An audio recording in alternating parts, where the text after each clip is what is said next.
is that I see a lot of people, I guess, a lot of challenges when it comes to the application.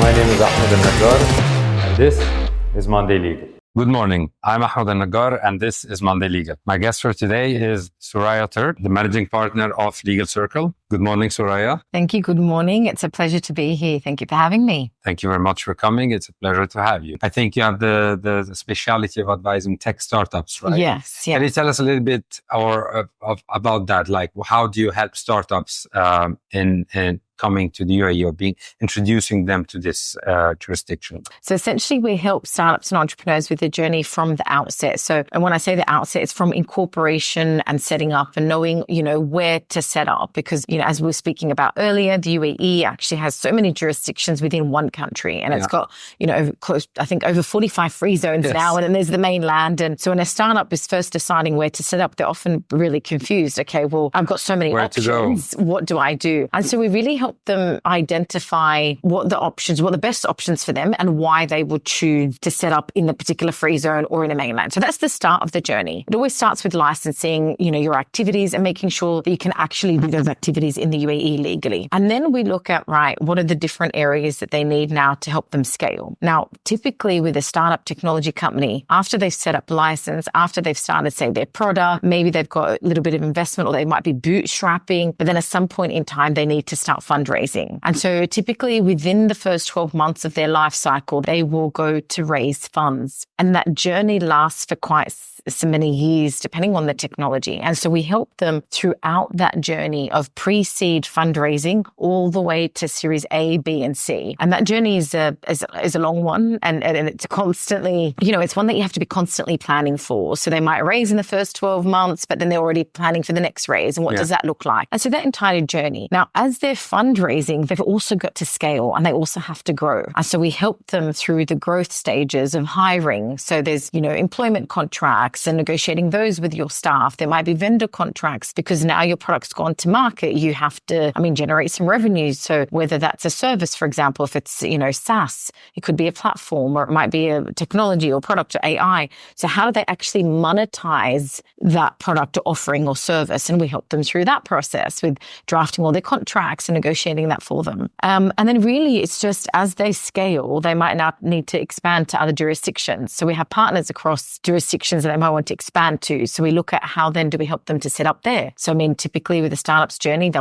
may start in Dubai, but then they look at Saudi Arabia being, one of the bigger markets to play in, if we want to put it that way. Yeah. And so how do they scale there? How do we get them to go there? And then lots of little things along the way that they'll need to navigate, they'll need to circumvent, they'll need to find ways through. And it's really helping them through that journey. And then, of course, the more successful startups now post, Series A, B, or C are either looking at a merger or acquisition or going to IPO. And we help them with that as well. So really, it's the full life cycle of the startup and entrepreneur. It's not only legal advisory. No, it's a lot. Everything for startups. Yeah, it's really the entire journey. Just yesterday, I sat with one of the startups and he was like, I don't think you just do the lawyering bit. I think you're also a bit of a psychologist.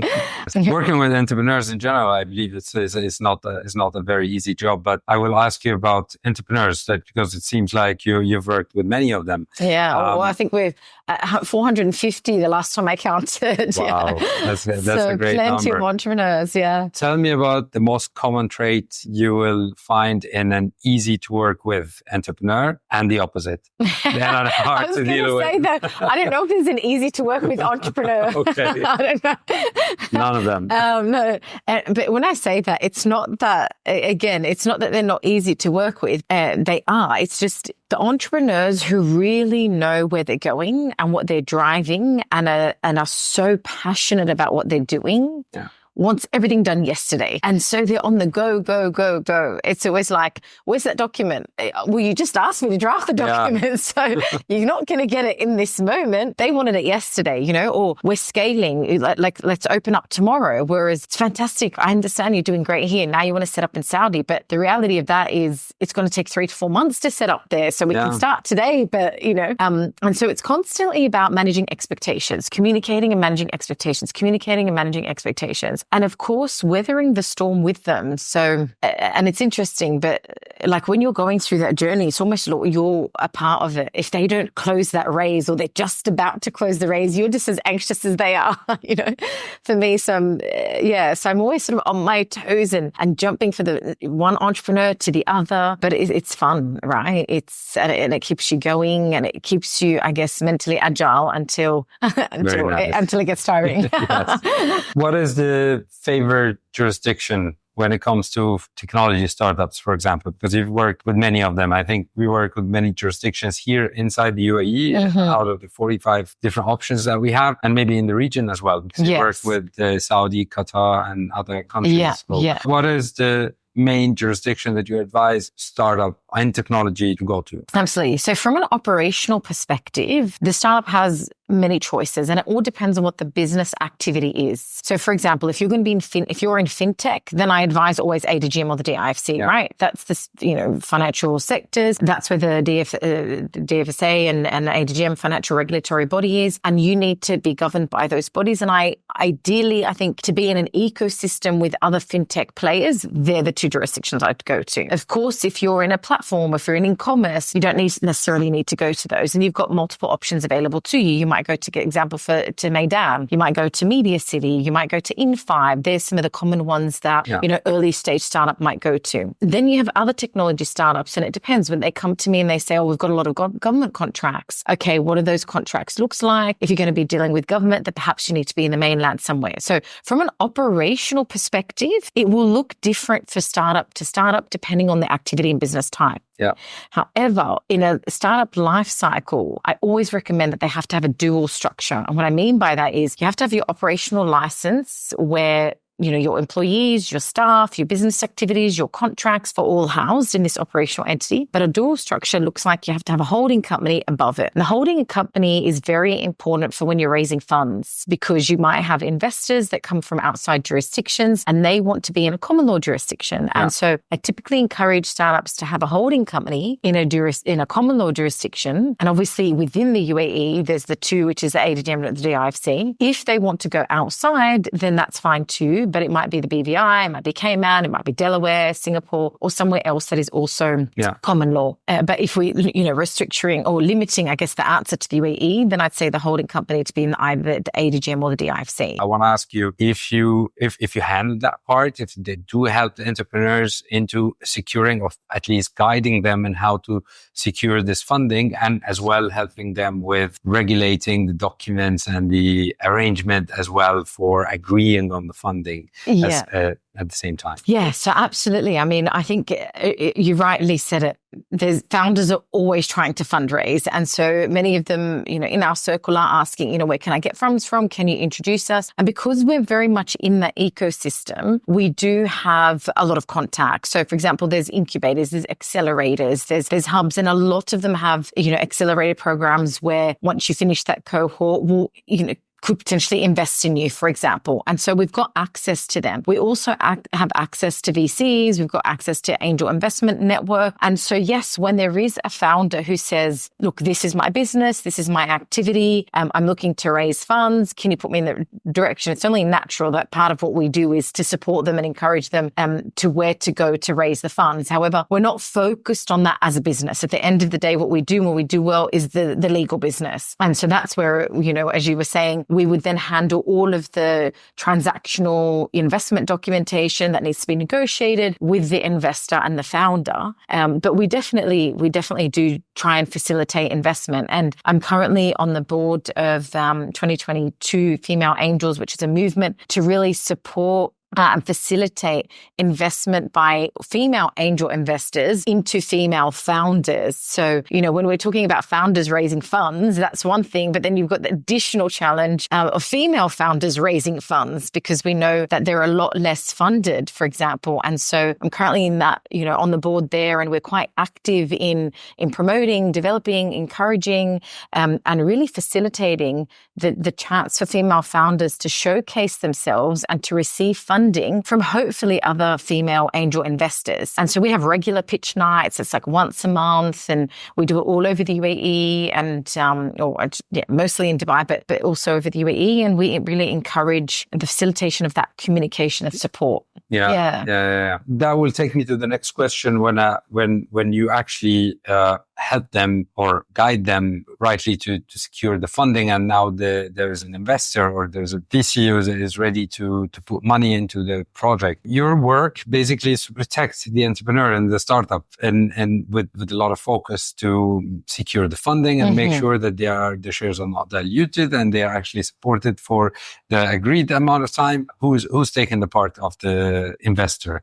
Who's protecting the investor against the failure of the founders or the startup in general? Okay, so as a lawyer, sometimes I wear two hats. So I can either, it depends who's instructing us. It's either the startup and the founders, or the company, not the individual founder themselves. And then, of course, there's the investor. So sometimes as well, we wear the investor hat or have to advise them on their investment into a company. So we do both. However, we don't do them at the same time, so we're not conflicted. Yeah. When you're asking the question of, for example, an investor and how it protects their, investment into that company. So the idea is that they would have their own lawyer who would be negotiating and helping them to understand the documentation that they're using or entering into with that company. Now, how do they protect themselves? Well, they protect themselves through the legal agreement, and it all depends on what investment agreement and how they're funding that startup or company. Yeah. So it might be, for example, a safe note. Now, if it's a safe note, which we call a simple agreement for future equity, that's quite easy in a sense that it's a template document, came out of, Y Combinator. You make a few adjustments to it.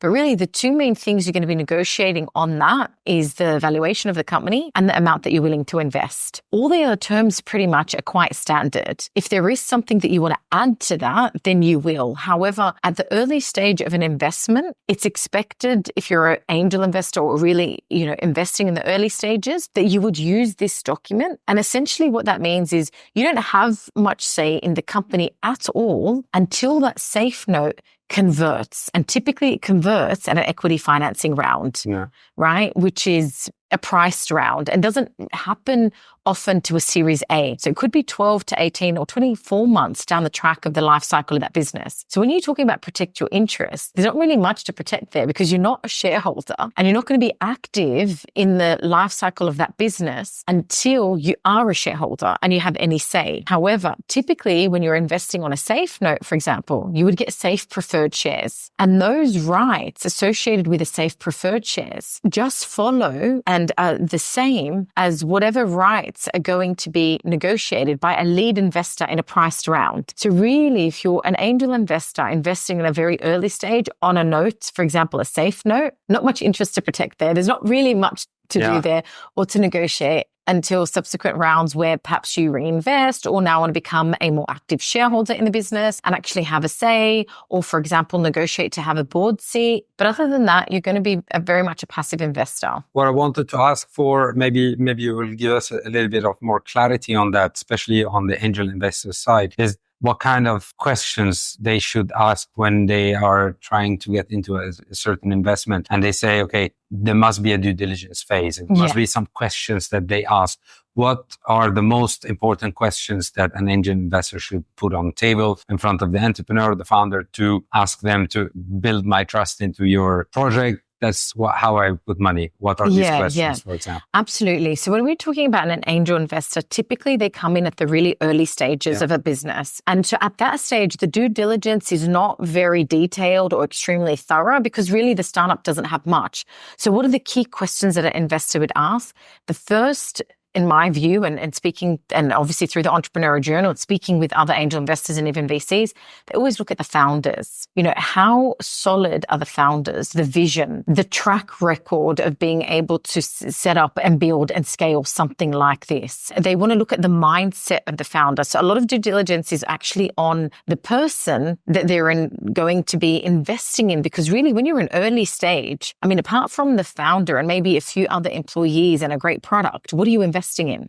The idea. So yeah, exactly. The idea. So first it's, who are the founders? And that's after obviously they're sold on the idea. Yeah. But then of course they look at what is the business plan? What is, how robust is the business model? What is the vision and what is the plan? And perhaps how does this founder is going to maybe pivot if, say, for example, the landscape changes and the idea is great today, but now your competitor's doing it at a lot faster pace than what you're doing it at. Maybe you need to pivot to get a competitive advantage. How are you going to do that? So looking at the, I guess, robustness of the business model, but also the agility to pivot in the times that we're in, knowing that technology space is moving so quickly. Yeah. So they look at that as well. And then of course they look at, well, what does the 12 to 18 months look like? Who is this founder planning to raise from? What are the revenues that they're going to be generating? How quickly can they go to market with this idea and generate some revenues? Because the quicker that a founder or company can scale, the quicker it is that they're going to be getting any return.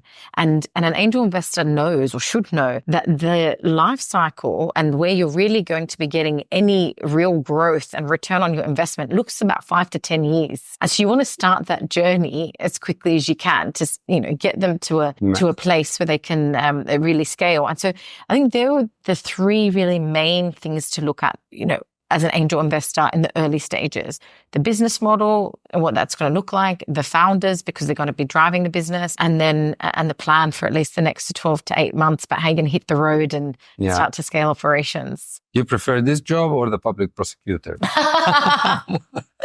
Oh my God, they both had their challenges. Yeah.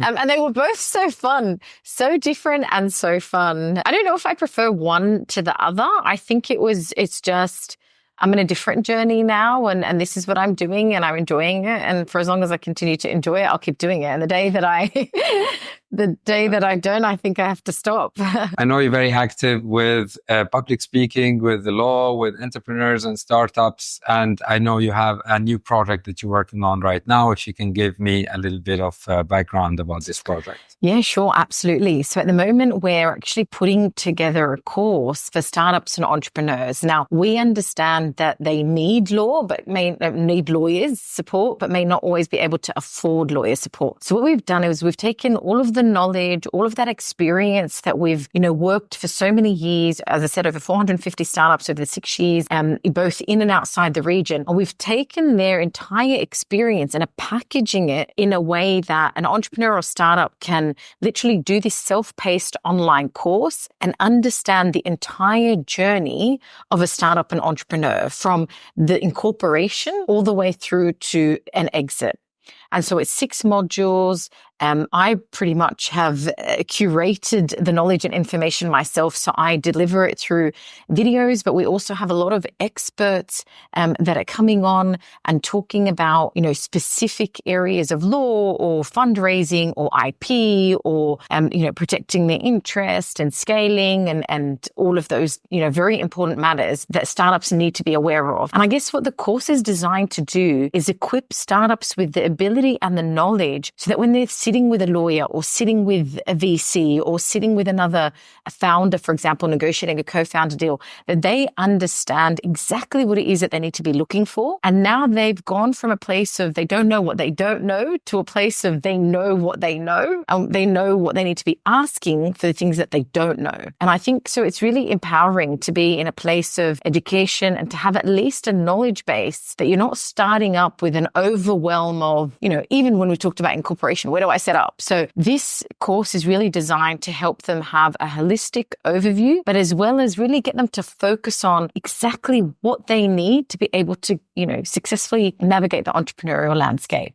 Wow, I think this is really much needed because a lot of entrepreneurs are coming with the commercial idea or with the startup idea, very enthusiastic and active. And they want to do it, but there are a lot of bits and pieces of the details, the small problems, the small tricks that they need to learn about it. Yeah. And we literally cover the entire journey. So everything in fundraising, what you can expect the investors to be looking for and what they expect to ask. We go through looking at, what does different terminology mean? There's all this terminology that is so foreign to a founder who's not, studied law, for example, and now has to be looking at an investment agreement and talking about, to investors about all these different investor rights. And so it's just really breaking down the the common terms and concepts and things that they will absolutely have to know throughout the journey. Yeah. Wow. I'm so looking forward to that. I will Thank you. try to take this course because it's very interesting. I think the knowledge in general, sharing your knowledge with the public, it's a really remarkable thing. Thank you. Thank you. Thank you so much for coming today. We really enjoyed the conversation. It's been a pleasure. It's been a pleasure. Thank you. Thank you very much for having me. This is your dose from Monday Legal. See you next week.